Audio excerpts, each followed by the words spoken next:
नमस्कार दोस्तों, स्वागत है आप सभी का जेबीएन राजस्थान न्यूज में। मैं हूं आपका दोस्त हेमराज जाट और लेकर आ गया हूं आज राजस्थान की 10 बड़ी खबरें। दोस्तों, खबरों में आगे बढ़ने से पहले अगर अभी तक आपने हमारे यूट्यूब चैनल को सब्सक्राइब नहीं किया तो प्लीज सब्सक्राइब कर लें। ऐसे में आने वाली ताजा खबरें आप तक सबसे पहले पहुंचती रहेगी। सीएम गहलोत का जेपी नड्डा पर पलटवार, बोले यूपीए गवर्नमेंट की योजनाओं को बदलकर मोदी जी ने काम चलाया। मुख्यमंत्री अशोक गहलोत ने बीजेपी राष्ट्रीय अध्यक्ष जेपी नड्डा के योजनाओं के नाम बदलने वाले बयान पर पलटवार किया है। गहलोत ने कहा, ये तो हमारा आरोप उनके ऊपर है जो यूपीए गवर्नमेंट की योजनाएं थी, उनका नाम बदल कर मोदी जी ने काम चलाया है, ये नड्डा साहब को मालूम होना चाहिए। गहलोत ने कोटा सर्किल हाउस से एयरपोर्ट रवाना होते वक्त मीडिया से ये बात की है। दरअसल बीजेपी के राष्ट्रीय अध्यक्ष जेपी नड्डा ने 1 दिसंबर को जयपुर में दशहरा मैदान में जनसभा को संबोधित करते हुए कहा था कि योजनाओं का नाम बदलने से सरकार की नीयत और औकात पता चल जाता है। इनमें खुद करने का दम नहीं होता तो नाम बदलकर राजनीति करते हैं। राजस्थान की गहलोत सरकार बीजेपी सरकार की योजनाओं के नाम बदलने का काम कर रही है। गहलोत ने कहा, बीजेपी की जन आक्रोश यात्रा अब फेल हो रही है, उनसे लोग जुड़ नहीं रहे हैं। जनता तब जुड़ती है जब मुद्दे हो। हमने मुद्दों का मौका ही नहीं दिया। वो क्या संघर्ष करेंगे, क्या विरोध करेंगे? अब चुनाव आए हैं, चुनाव जीतने के लिए वो झूठ बोलते हैं कि बैंकों का ऋण माफ नहीं हुआ। गहलोत ने कहा कि 22 लोगों के ऋण माफ हुए हैं, 6 में से 1 लाख ऋण माफ हुए हैं। लोग उनका झूठ का पर्दाफाश खुद ही कर रहे हैं। राजस्थान में सर्दी का अलर्ट, माउंट आबू में 11 साल बाद नवंबर में जमी बर्फ। राजस्थान में इस सीजन नवंबर में भले ही सुबह शाम सर्दी का असर कम देखने को मिला हो, लेकिन पहाड़ी से लेकर मैदानी इलाकों में ठंड ने रिकॉर्ड बनाया है। माउंट आबू में 11 साल बाद नवंबर महीने में बर्फ जमी। वहीं चूरू ऐसा शहर रहा जहां नवंबर में 14 दिन तापमान 10 डिग्री सेल्सियस से नीचे रहा। इस कारण चूरू पूरे मध्य भारत के मैदानी इलाकों में सबसे ठंडा रहा। आरएएस एसोसिएशन ने सीएम से की गैंगमैन देने की मांग। ग्रामीण इलाकों में तैनात उपखंड अधिकारियों को सुरक्षा मिले, 7 मांगों पर सौंपा ज्ञापन। राजस्थान प्रशासनिक सेवा परिषद के अधिकारियों ने एसोसिएशन से आज मुख्यमंत्री अशोक गहलोत को पत्र लिखकर अपनी 7 मांगों को पूरा करने की मांग उठाई है। इस बार एसोसिएशन ने ग्रामीण इलाकों में नियुक्त उपखंड अधिकारियों की सुरक्षा बल के लिए एक गैंगमैन उपलब्ध करवाने की मांग रखी है।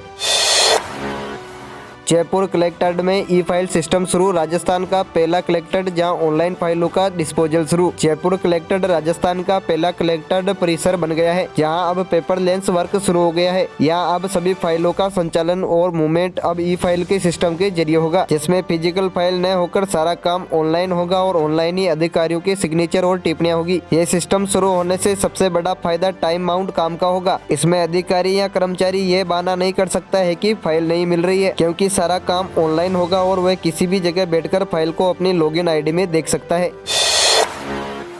राजस्थान में हेल्थ डिपार्टमेंट में निकली वैकेंसी, 40,000 तक की उम्र के 12वीं पास उम्मीदवार कर सकेंगे आवेदन। राजस्थान के लाखों युवाओं का लंबा इंतजार अब खत्म हो गया है। चिकित्सा विभाग में 3114 पदों पर वैकेंसी निकली है। इनमें महिला स्वास्थ्य कार्यकर्ता के 1155, सहायक रेडियोग्राफी के 1015 और लैब टेक्नीशियन के 1044 पदों पर भर्तियां की जाएगी, जिसके लिए 18 से 40 साल तक की उम्र के उम्मीदवार आवेदन कर सकेंगे। वहीं हेल्थ डिपार्टमेंट द्वारा 15 दिसंबर की शाम भर्ती का विस्तृत नोटिफिकेशन जारी किया जाएगा, जिसके आधार पर आवेदन की प्रक्रिया शुरू होगी। दोस्तों, अब आप इस वीडियो को देखते हुए यहाँ तक आई गए हो तो इस वीडियो को लाइक और चैनल को सब्सक्राइब जरूर करें।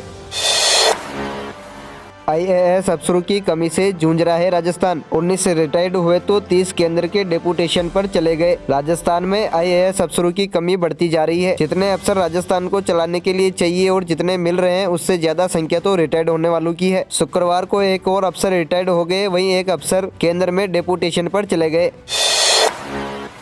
बेरोजगारों का इंतजार खत्म, 12 से 28 दिसंबर तक होगा फायरमैन एएफओ भर्ती का प्रैक्टिकल और फिजिकल। राजस्थान के युवाओं का लंबा इंतजार अब खत्म हो गया है। राजस्थान कर्मचारी चयन बोर्ड ने फायरमैन और असिस्टेंट फायर ऑफिसर भर्ती का प्रैक्टिकल और फिजिकल टेस्ट का शेड्यूल जारी कर दिया है, जिसके तहत 629 पदों के लिए शॉर्ट लिस्ट किए गए 6290 अभ्यर्थी 12 दिसंबर से 28 दिसंबर तक गृह जिले को छोड़कर प्रदेश के ही किसी दूसरे जिले में प्रैक्टिकल और फिजिकल टेस्ट देंगे। बता दें कि इससे पहले 28 नवंबर से 16 दिसंबर तक प्रैक्टिकल और फिजिकल टेस्ट का आयोजन किया जाना था, लेकिन राजस्थान में होने जा रही G20 सम्मेलन और राहुल गांधी की यात्रा की वजह से भर्ती प्रक्रिया के शेड्यूल को आगे बढ़ाया गया।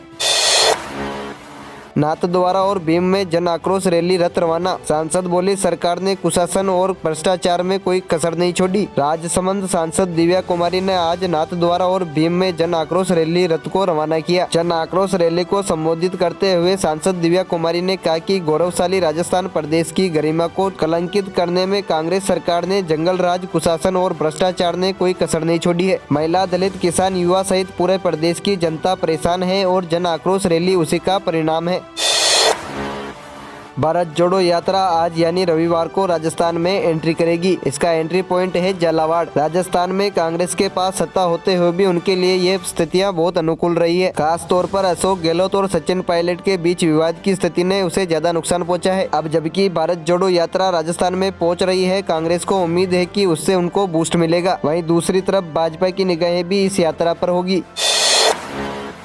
KVS रिक्वायरमेंट 2022 देश भर के केंद्रीय विद्यालयों में 13,000 से अधिक पदों पर होगी भर्ती। 5 दिसंबर से शुरू होंगे आवेदन। देश भर के केंद्रीय स्कूलों में टीचिंग और नॉन टीचिंग पदों पर जॉब करने की इच्छा रखने वाले युवाओं के लिए अच्छी खबर है, क्योंकि केंद्रीय विद्यालय संगठन ने करीब 13,000 से अधिक पदों पर बम्पर भर्तियां निकाली है। ये भर्ती primary teacher, post graduate teacher, non teaching समेत कई अन्य पदों पर निकाली गई है। इच्छुक आवेदक रिक्त पदों पर आवेदन करने के लिए केंद्रीय विद्यालय संगठन की आधिकारिक वेबसाइट पर जाकर विजिट करके आवेदन कर सकते हैं। आवेदक प्रक्रिया हर एक भर्ती प्रक्रिया की तरह ऑनलाइन है। आपको बता दें कि KVS में रिक्त पदों के लिए जो आवेदन प्रक्रिया है वह 5 दिसंबर से शुरू होगी। आवेदन प्रक्रिया की आखिरी तारीख 26 दिसंबर होगी। तो दोस्तों, ये थी आज राजस्थान की 10 बड़ी खबरें। अगर अभी तक आपने हमारे वीडियो को लाइक और चैनल को सब्सक्राइब नहीं किया तो प्लीज सब्सक्राइब जरूर करें।